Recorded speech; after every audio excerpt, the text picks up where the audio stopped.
Welcome back to my channel in Commerce Brainwaves. My name is Vineet Tiwari. आज हम आपको accounts पढ़ाने जा रहे हैं कि आखिर अकाउंट्स होता क्या है. जिस तरह हम फेसबुक और इंस्टाग्राम में अकाउंट ओपन करते हैं उसी तरीके से हमारी बिजनेस में भी कुछ अकाउंट ओपन किए जाते हैं. अब वो अकाउंट्स कौन से होते हैं ये हम फर्दर वीडियो में पढ़ेंगे, लेकिन आज हम आपको बताएंगे कि अकाउंट्स क्यों बनाए जाते हैं और इनका क्या यूज होता है बिजनेस में. अब देखिए, जैसे कि ये आइसक्रीम पार्लर आप देख रहे हैं. अगर आप यहाँ पे आइसक्रीम लेने जाएंगे, ठंडी ठंडी आइसक्रीम गर्मियों में सबको पसंद होती है खाना, ठीक है. और आप लेने जाओगे तो आपके पास क्या है, इन कैश पेमेंट नहीं कर सकते, तो आपके पास आजकल मोबाइल ही पेमेंट सिस्टम बना हुआ है, यानी डिजिटल पेमेंट हम करेंगे. अब हम वो फोन पे से करें या यूपीआई के थ्रू ट्रांसफर करें अपने वॉलेट से, ठीक है. तो आपने क्या हुआ कि आपने पेमेंट की तो आपके अकाउंट से क्या हुआ, पैसे कट हो गए. तो ये क्या था, ये एक ट्रांजैक्शन था. उसी तरीके से अकाउंट्स में होने वाली सारी ट्रांजैक्शंस हम रिकॉर्ड करते हैं, जिस तरीके से बैंक हमारी सारी ट्रांजैक्शन को रिकॉर्ड करती है कि कितने अमाउंट हमारी बैंक से डेबिट हुए और कितने अमाउंट हमारी बैंक से क्रेडिट हुए. ओके, चलिए आइए पढ़ते हैं. आता है सबसे पहले आज हम इस वीडियो में क्या पढ़ने वाले हैं. What we learn in this video is meaning. सबसे पहले हम समझेंगे कि आखिर अकाउंट्स होता क्या है और इसको मेंटेन करने की क्या मतलब होते हैं.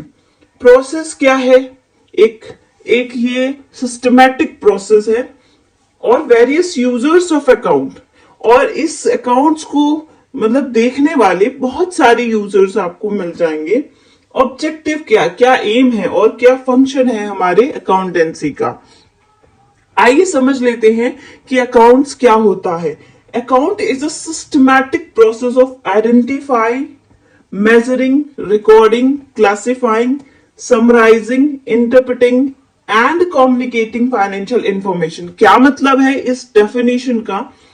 अकाउंटिंग क्या है, एक सिस्टमैटिक प्रोसेस है, ठीक है. यानी कि ऐसा नहीं है कि आपने रिकॉर्ड बाद में किया और जर्नल लेजर बाद में पहले बना रहे हो, ठीक है. ऐसा नहीं कर सकते. एक सिस्टमैटिक वे में हमें चलना पड़ता है. जो स्टेप पहले है उसको पहले और जो स्टेप बाद में है उसको बाद में परफॉर्म करना पड़ता है, ठीक है. सबसे पहले हमें आइडेंटिफाई करना पड़ेगा कि जो ट्रांजैक्शन है वो क्वांटिटेटिव नेचर का है, यानी कि उसको हम रिकॉर्ड कर सकते हैं कि नहीं. मान लीजिए आपके जो मैनेजर हैं कंपनी और जो आपका स्टाफ है वो उनकी जो क्वालिटी है वर्क करने की बहुत ज्यादा अच्छी है, they is very good in nature, तो क्या ये हम रिकॉर्ड कर सकते हैं अकाउंट्स में? नहीं कर सकते, क्योंकि हम इसको मेजर ही नहीं कर सकते. ये क्वांटिटी में नहीं मेजर कर सकते. This is the quality of a person. Okay, तो आइडेंटिफाई करना यानी हमें क्वांटिटेटिव ट्रांजैक्शन को आइडेंटिफाई करना है. यानी कि हमने जैसे परचेज किया गुड्स फ्रॉम आउटसाइडर ऑफ ₹1000. अब हम इसको मेजर कर सकते हैं क्योंकि ये मनी के टर्म में हम रिकॉर्ड कर सकते हैं. फिर मेजर करते हैं, ठीक है. अब हम उसको मेजर करेंगे कि क्या ट्रांजैक्शन कितने में हुआ, कौन सी चीज हमारे पास आई और कौन सी चीज गई. फिर हम उसको रिकॉर्ड करेंगे. यहाँ पे हम क्या करेंगे, रिकॉर्डिंग कर रहे हैं ऑफ ट्रांजैक्शन. फिर क्लासिफाई करेंगे यानी हर चीज को, कैश के ट्रांजैक्शन को अलग करेंगे, क्रेडिट के ट्रांजैक्शन को अलग करेंगे, ठीक है. तो सारे ट्रांजैक्शंस अलग करेंगे. फिर समराइज करेंगे, फिर फाइनेंशियल स्टेटमेंट बनाएंगे, interpreting and communicating financial information.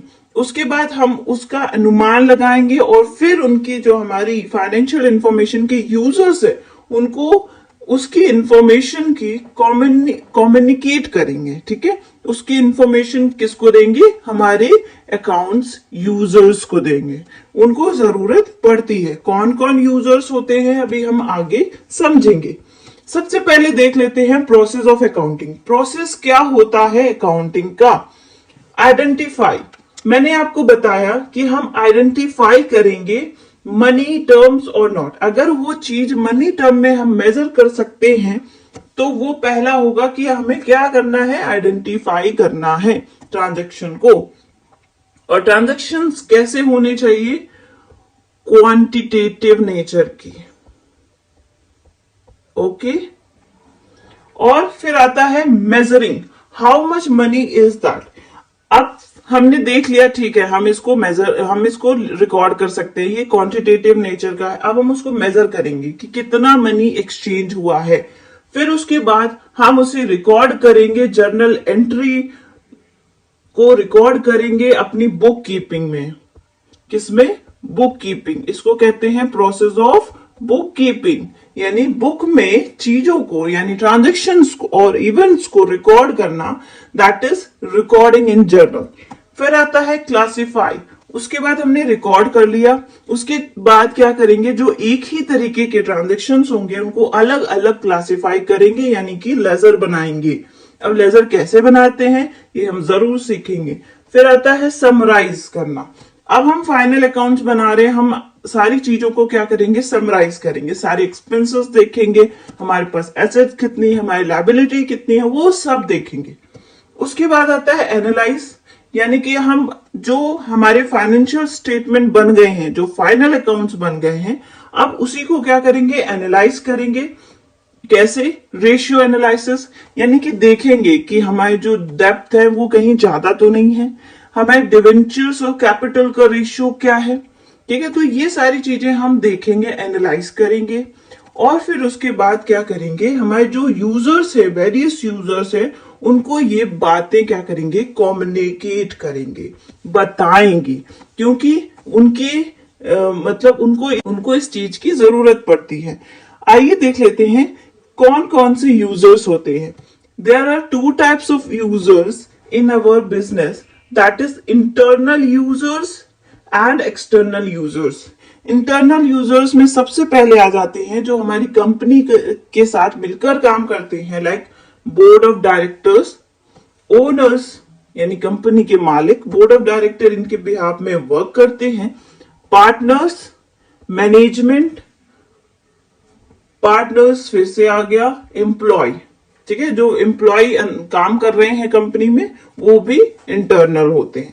External में आ जाते हैं इन्वेस्टर्स, अब जो पैसे लगा रहे हैं कंपनी में वो भी तो जानना चाहेंगे। लेंडर्स, ठीक है, जो हमें उधारी दे रहे हैं, जो क्रेडिट में चीजें सप्लाई कर रहे हैं।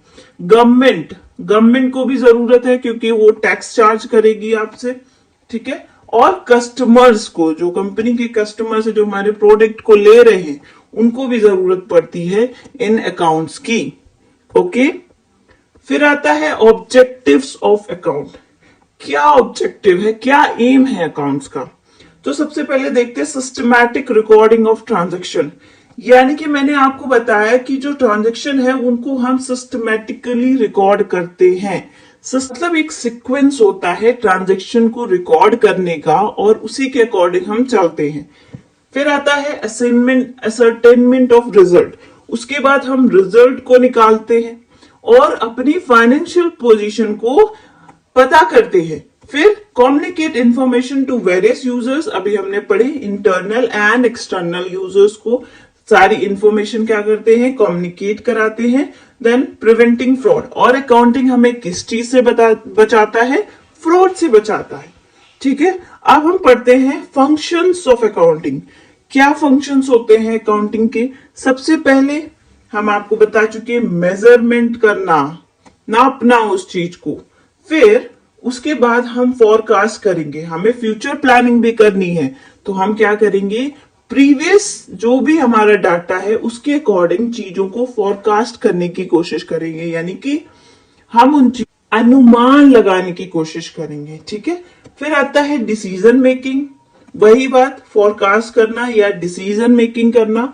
कंपैरिजन एंड इवोल्यूशन, फिर हम कंपैरिजन करेंगे, यानी प्रीवियस सेशन में हमारा कितना प्रॉफिट आया था, अब हमें इन फ्यूचर कितना प्रॉफिट चाहिए, हमें ग्रोथ कितनी चाहिए, ठीक है। तो वो सारा कंपैरिजन करेंगे हम खुद की, यानी कंपैरिजन करना मतलब with in the firm comparison करना, यानी इंट्रा फर्म कंपैरिजन। और जब हम आउटसाइड द फर्म यानी अदर फर्म से कंपैरिजन करते हैं तो उसे इंटर फर्म कंपैरिजन कहते हैं। कंट्रोल करना, ठीक है। जब हम चीजों को पता लगा पाएंगे कि कितना हम एक्सपेंस कर रहे हैं, कितनी हमारी इनकम हो रही है, तभी तो हम चीजों को कंट्रोल कर पाएंगे, यानी हम अपने कॉस्ट को कैसे कंट्रोल कर पाएंगे।